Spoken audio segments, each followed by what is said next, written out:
Here I am with ticker symbol WINS. And before I get started, I do want to state there's no emotions involved with these charts, and I do not get paid for speaking about specific charts.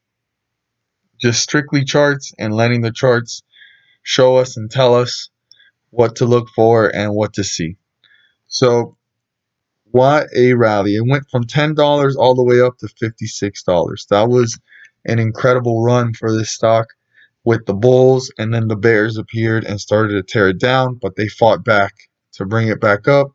Bears wrestled with them, and the bulls started to bring themselves back up.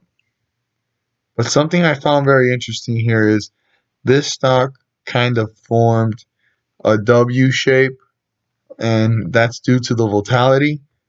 If you go back a couple years, there's a W shape here in a big form of volatility.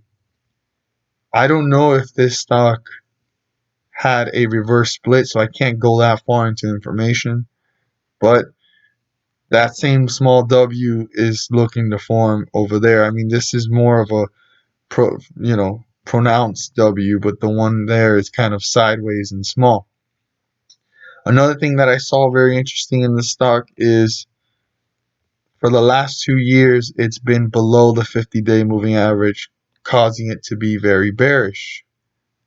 And that right there is an interesting move about this stock and how it could have caused it to soar. I mean, it went from $10 to $56 quite quickly in just a day, fell back down, came back up to the 40s, and barely broke through this resistance level of 51, almost bringing itself back up, tore back down, and brought itself back up to $42. So there's some uncertainty with the volatility of this stock because even the company said this, and I don't usually put news with these charts. I just like to look at charts, but this really stood out to me. Wins Finance has no news to account for unusual stock surge.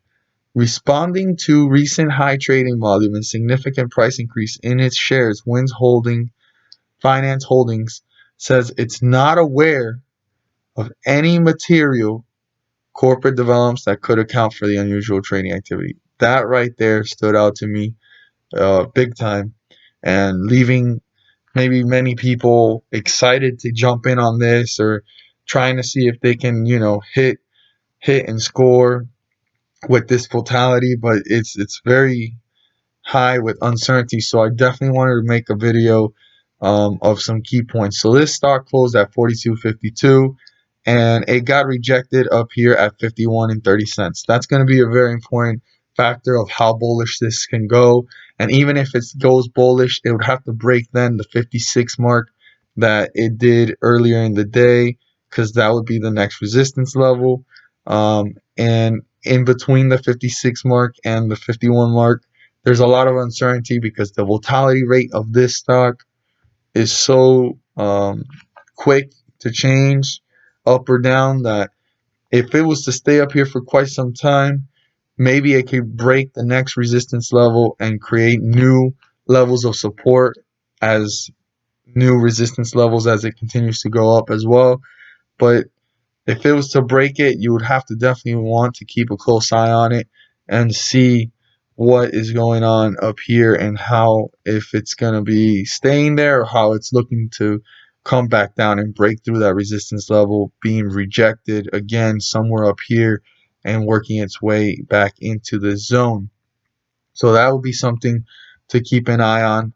The next thing is the support level. The support level is still above the 50-day moving average, and that would be about $24 and I'd say 50 cents. $24.50. And I'm going based off of right here. I know the line looks a little crooked, but $24.50 would be the right amount. There we go. This is so hard to work with sometimes, these exact numbers and cents. Bear with me, but $24.50 is the support level.